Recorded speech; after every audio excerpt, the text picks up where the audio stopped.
আসসালামু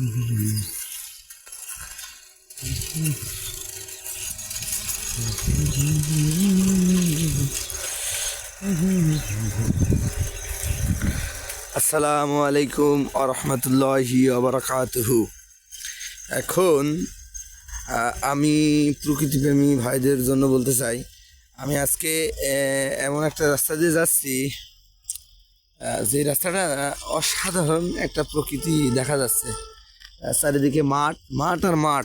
আমি আসলে বলতে চাই যে এত সুন্দর মাঠ, পাশে দেখছি আবার একটা ভাটাও আছে। প্রকৃতিটা কত সুন্দর দেখে, নির্মল সবুজ আর সবুজ। মানে প্রকৃতিতে ঘুরে বেড়ালেই বোঝা যাবে যে প্রকৃতিটা কত সুন্দর আর কতটা মনোরম দৃশ্য। আমি জানি না এই রাস্তাটা কোথায় উঠেছে, কিন্তু বেশি সম্ভবত রাষ্ট্র সেগড়া থেকে রাষ্ট্র সেগড়া থেকে